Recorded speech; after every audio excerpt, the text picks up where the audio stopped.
Em 21 de outubro de 1995, Sandra e Jeremy Herod procuram um criador de chimpanzés que administravam o complexo de Mike e Connie Brown, que hoje se chama Missouri Chimpanzé Sanctuary.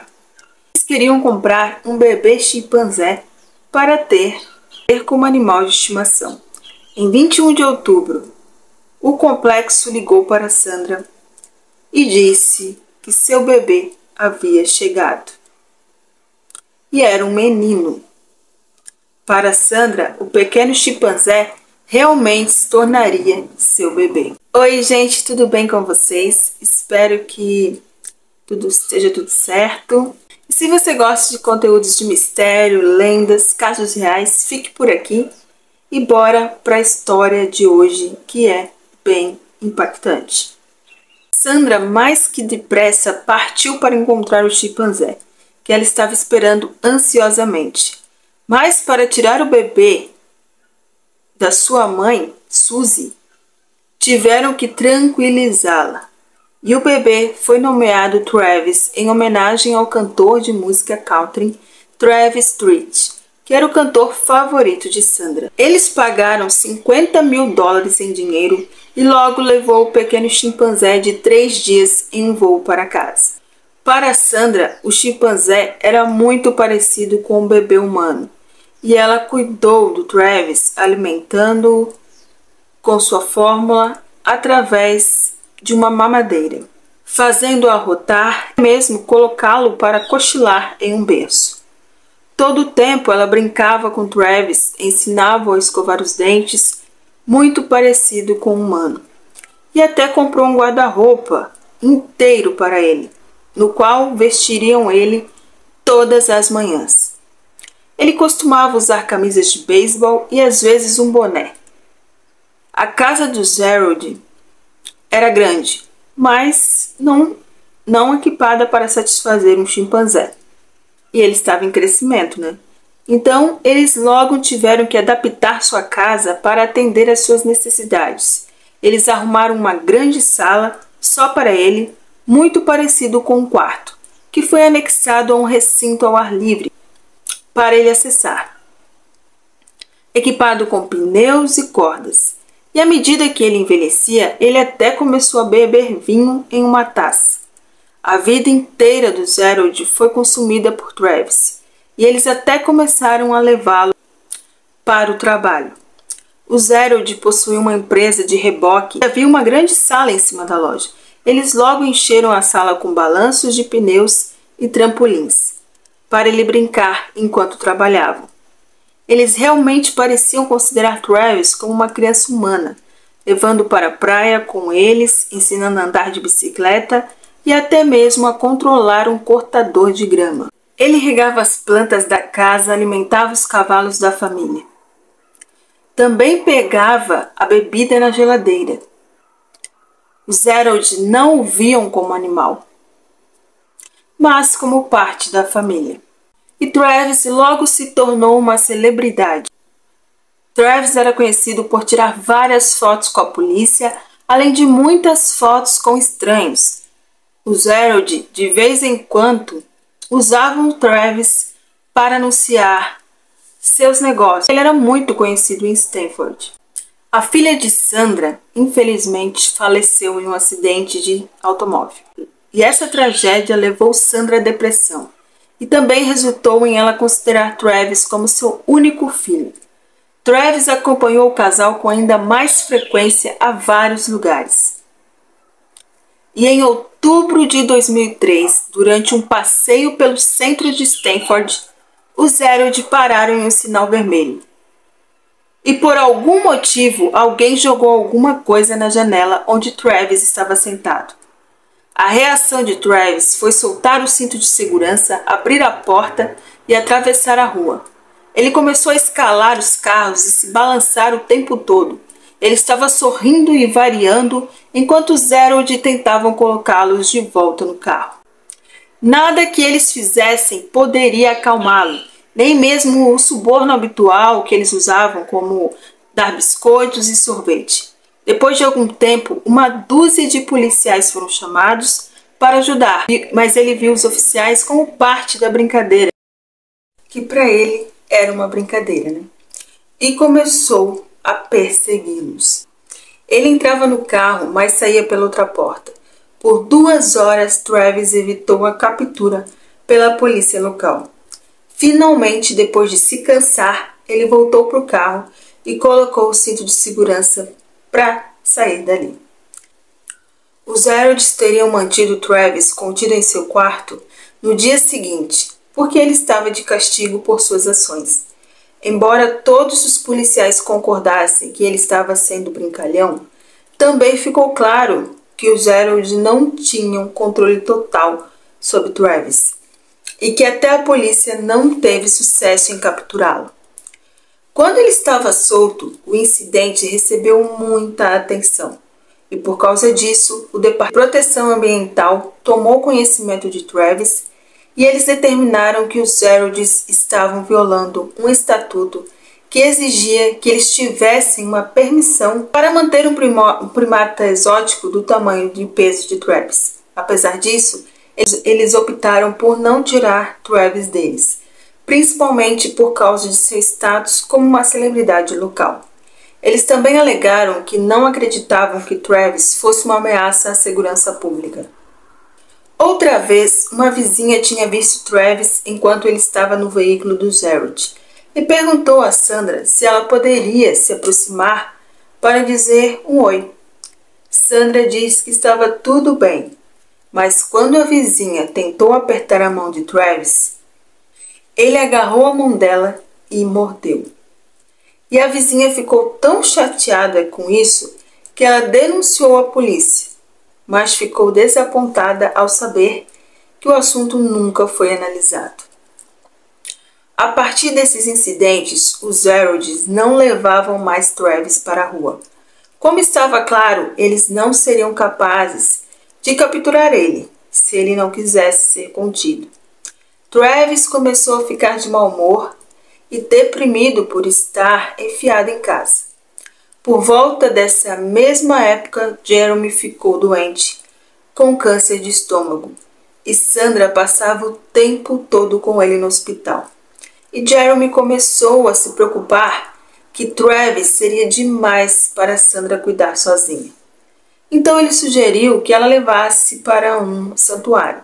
Quando Jeremy morreu, em 12 de abril de 2004, Sandra ficou terrivelmente abalada. E Travis também pareceu. Ele pegava fotos da parede, ele beijava elas, né, as fotos do Jeremy, e beijava e colocava em seu peito. 1 ano após a morte de Jeremy, Sandra pensou sobre o envio de Travis para um santuário, até mesmo escrevendo uma carta para o proprietário.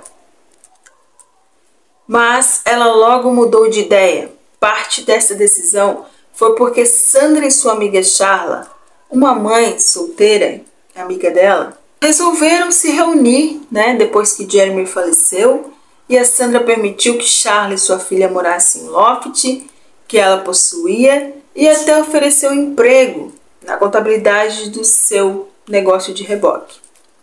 A amizade delas era tudo o que Sandra precisava no momento. Era um momento de muita dor, né? De perder o seu amado marido. Charla muitas vezes passava o tempo ajudando Sandra a cuidar de sua casa, assim como Travis, que ela conhecia desde muito jovem. Por 4 anos, Travis ficou limitado à propriedade de Harold e nesse tempo ele se transformou. Travis já estava com 13 anos. Ele chegou a pesar 68 quilos. Ele estava comendo muitas besteiras, parecia que estar isolado do resto do mundo e limitado apenas à casa, além da dor da morte repentina de Jeremy, fez com que ele perdesse um pouco da natureza doce pelo qual ele era conhecido. E em 16 de fevereiro de 2009, Travis estava muito irritado. Sandra estava prestes a sair de casa para encontrar um amigo. Então ela tentou acalmá-lo, fazendo desenhar, assistir TV ou comer. Mas nada parecia distraí-lo de sua agitação. Ela se preocupou com ele suficiente para a pílula de Xanax no chá de Travis, na esperança de que ele se acalmasse. Não parecia estar funcionando, pois Travis pegou as chaves do carro e saiu para o quintal, onde Sandra não conseguiu convencê-lo a voltar para casa. Ele claramente queria dar um passeio de carro, o que ele não tinha mais permissão para fazer. Em pânico, Sandra ligou para Charla. Ninguém sabe ao certo se a Charla foi porque ela quis ir sozinha para ajudar a amiga ou se a Sandra que a chamou. Mas Charla chegou na casa de Sandra por volta das 15h40. Ela chega e encontra Travis no quintal. Então ela segura um boneco Elmo que ela trouxe para distrair Travis. Ela segurou o boneco sobre o rosto, mas foi aí que ele reagiu de uma forma que ela não esperava. Ao vê-la, Travis atravessou o quintal correndo em fúria, antes de estender suas duas patas bem na frente dela. A Sandra gritou com ele, que era Charla, que ele parasse, mas Travis não ouviu. Em vez disso, ele empurrou Charla contra seu veículo, onde ela caiu no chão. Vendo seu ataque repentino, Sandra gritou para ele parar. Mas quando ele não obedeceu, ela pegou uma pá de neve e o acertou. Apesar de Travis gritar, ele não parou de atacar Charla, que estava indefesa contra o enorme animal. Sandra correu de volta para casa e pegou uma faca de açougueiro para defender sua amiga. Ela esfaqueou Travis 3 vezes, mas não adiantou. Travis parou apenas uma vez para se levantar, encarar Sandra, onde ela ficou petrificada. Então ele se virou e continuou seu ataque a Charla. Sem saber mais o que fazer e temendo que ele atacasse ela, Sandra correu para o seu carro, com a faca ainda nas mãos. Se trancou lá dentro e, neste momento, acreditando que Charla estava morta, Sandra então ligou para a emergência. Os gritos de Travis podem ser ouvidos ao fundo. A fita da ligação revela seu total desespero. Enquanto Sandra grita implorando por ajuda e tenta explicar o que estava acontecendo, ela gritou muito. E foi só quando ela disse que ele estava comendo ela que eles realmente acreditaram no horror que estava acontecendo. E quando a polícia chegou, eles encontraram Charla deitada no chão, parecendo estar morta. Travis estava vagando furiosamente pelo quintal, mas rapidamente se aproximou do veículo da polícia. Ele tentou abrir uma das portas do carro, mas estava trancada, e então quebrou os retrovisores, antes de abrir a porta do motorista, que estava o policial. O policial se assustou pelo rosto manchado do líquido vermelho, de Travis, e então puxou sua arma. Ele descreveu o incidente dizendo: "Ele me deu uma fração de segundo para reagir. Ele mostrou seus dentes, um rosnado, e eu vi líquido vermelho. Eu vi suas presas, eu apenas comecei a atirar." Travis foi baleado 4 vezes e a princípio ele não reagiu. Então ele gritou e fugiu. Travis foi encontrado morto em seu quarto, ao lado de sua jaula. E a polícia ficou horrorizada com a cena inimaginável que eles descobriram no local. Incrivelmente, Charla ainda estava viva e se moveu tentando chamar a atenção dos policiais. O ataque violento resultou na perda de seu nariz, ambos os olhos, lábios e couro cabeludo. A maioria dos ossos de seu rosto estavam quebrados. Ela havia perdido uma das mãos e a maior parte da outra. Os ferimentos eram horríveis e extensos e não se esperava que ela sobreviveria. Charla foi rapidamente enviada para o hospital. Ela passou 7 horas fazendo cirurgias e, apesar de todas as probabilidades, ela sobreviveu. E embora os médicos tenham conseguido recolocar sua mandíbula, o chimpanzé lhe deu uma infecção, o que fez com que Charla ficasse permanentemente sem a visão. E a história chocou o mundo inteiro. Imediatamente, Sandra se tornou alvo de repórteres horrorizados com o caso chocante. Ela foi muitas vezes demonizada aos olhos da imprensa. Sandra se defendeu dizendo que esfaqueou o próprio filho, tentando salvar Charla. Ela conta como foi difícil fazer isso, que ela acreditava que o momento em que Travis se virou para ela, depois que ela o esfaqueou, ele estava perguntando: "Mãe, o que você fez?" Quando Charla chegou na casa de Sandra, ela tinha um novo corte de cabelo. Estava dirigindo um veículo diferente, um que Travis não conhecia. Provavelmente, ele pensou que Charla era uma ameaça, quando ele não a reconheceu. Além disso, muitos discutem se o Xanax que Sandra deu a Travis pode ter deixado ele mais propenso a atacar, pois a medicação não foi prescrita para ele. Em humanos, Xanax pode causar alucinações, algumas tipos de agressão e até manias. A Sandra mais tarde negou o Xanax a Travis, mas a autópsia apresentou provas da medicação. O policial refletiu mais tarde que, apesar do ataque devastador de Travis, ele, assim como a Charla, eram as vítimas. Que a selva é onde ele deveria estar, não em uma casa bebendo vinho e tomando Xanax. A Sandra disse que estava tipo vazia agora. Ele dormia com ela todas as noites e disse que, se você não come com um chimpanzé ou toma banho com um, você não conhece o chimpanzé. Após 15 meses do ataque, aos 72 anos, Sandra faleceu repentinamente de uma ruptura de aneurisma da aorta. Ela foi enterrada com a urna de Travis. O advogado de Sandra disse que após a perda de sua filha, marido e chimpanzé, e o horror que aconteceu com a sua amiga, ela morreu de coração partido. Um mês após o ataque, a família de Charla processa Sandra em $50 milhões, mas Charla recebeu apenas 4 milhões. A própria Charla tentou processar o Estado por $150 milhões, alegando que eles sabiam que Travis era perigoso por causa dos incidentes anteriores, mas ela perdeu o caso. No aniversário de 56 anos de Charla, ela revelou oficialmente o seu novo rosto ao mundo e também explicou que não conseguia se lembrar muito do que tinha acontecido.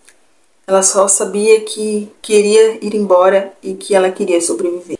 Embora ela tenha sobrevivido a vários ferimentos, havia pouco que os cirurgiões pudessem fazer esteticamente. Ela passou por inúmeras cirurgias.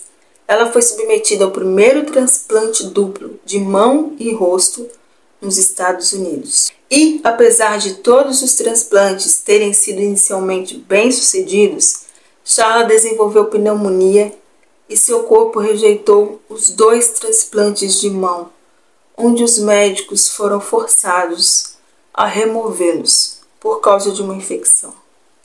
Charla recebeu um transplante de rosto. Ela agora tem nariz, lábios e mandíbula. Sua vida foi radicalmente alterada. No entanto, ela quer sua independência de volta.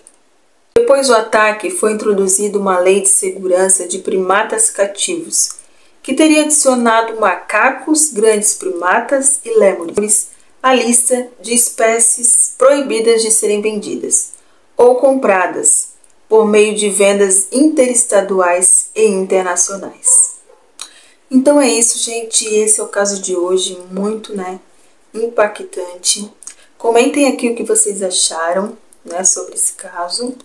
E, infelizmente, teve essa terrível tragédia. Mas a Charla aí continua super firme e diz que quer voltar à sua vida normal. Então é isso, gente. Um grande abraço e até o próximo vídeo.